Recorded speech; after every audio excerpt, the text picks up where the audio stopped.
I am alive. Despite the best efforts of the corpse worshippers, I am alive.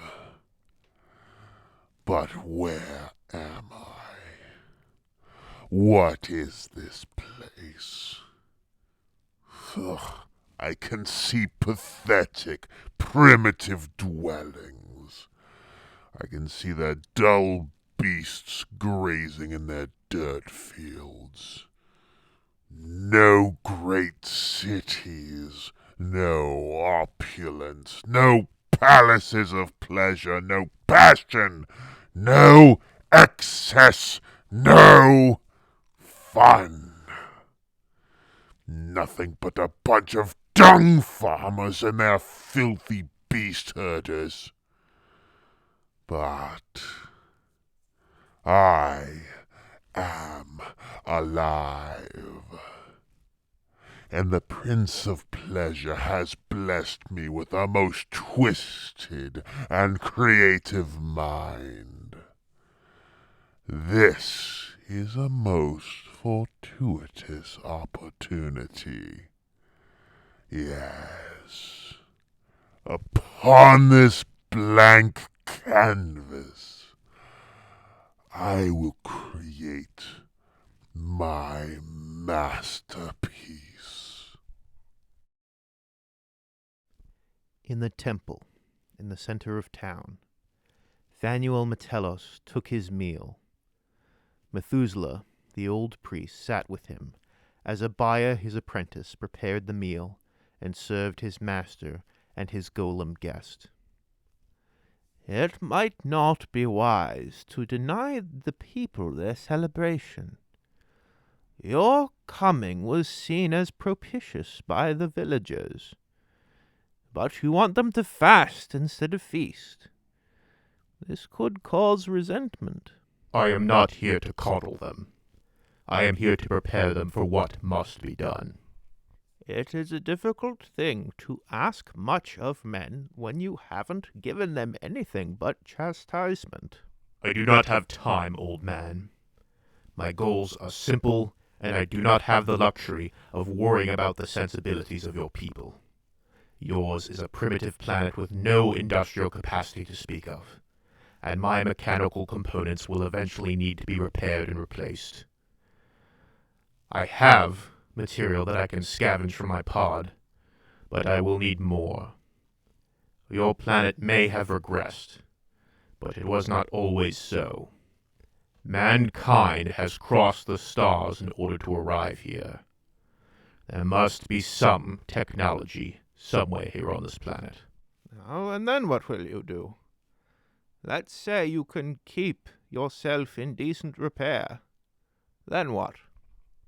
Then I will teach your people, and all of the people who will listen.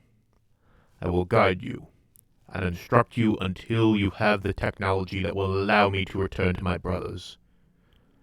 Emperor willing, I will help you become a great and powerful nation. But first things first, I must secure material. Have you heard of any place where strange wreckage or machinery exists? Well, there are the Wailing Caves. The youth of this village would sometimes venture out there, and they told stories of ghosts and monsters dwelling there. Nothing came out, so we didn't believe it was any such thing. Just a place that howled when the wind blew through it. Just something for children to use to scare each other or demonstrate their bravery by venturing inside. We didn't think much of it until about 10 years ago, when we sadly lost a young boy inside. He fell a considerable distance down a shaft that he had not seen in the darkness, from what we could tell.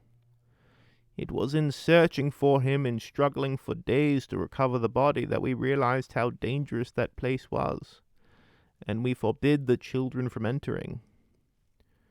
From what I could tell, it looked like it might have been some kind of ancient mine. Perhaps it might contain what you're looking for. Show me this place, and I shall acquire what I need from it. Oh, Abaya knows the caves quite well.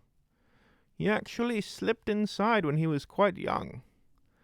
And even though we've barred the young ones from the place, I know he's been back.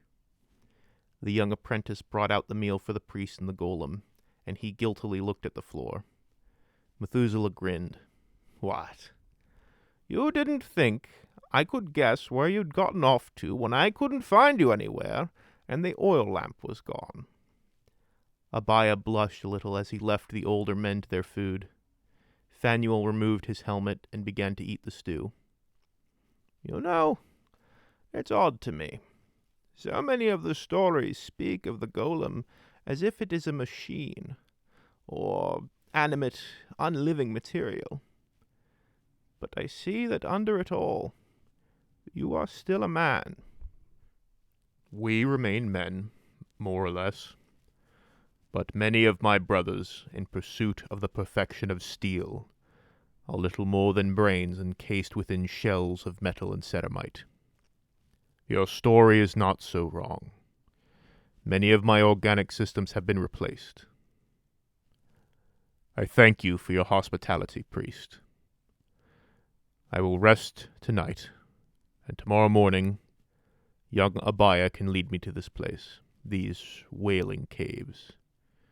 I actually am not certain how long it's been since I have eaten or slept. Losing consciousness is not exactly the same thing, and it is not terribly restful. The priest and golem continued to talk into the night as Abaya cleaned up from dinner and ate separately from his master and the guest.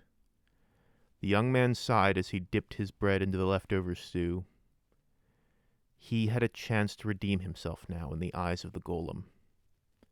He would show him some of the strangest and most wondrous things that he knew were in the Wailing Caves, and tell him of the many dangers therein. No man do they call me. My mother and my father, and all my comrades as well. Hey everybody, thank you all for listening to this entry of the Heart of Iron series, which fortunately, or unfortunately, depending on your point of view, has nothing to do with the video game series. If you enjoyed the story, please leave a like or comment, as this will help unfortunates around the world reject the lies and weaknesses of the flesh and embrace the strength of steel.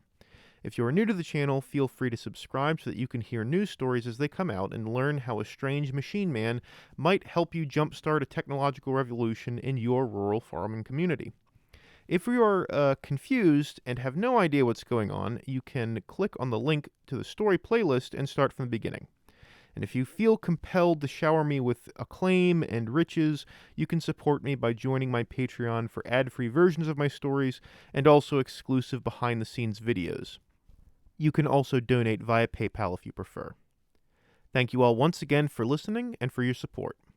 No Man out.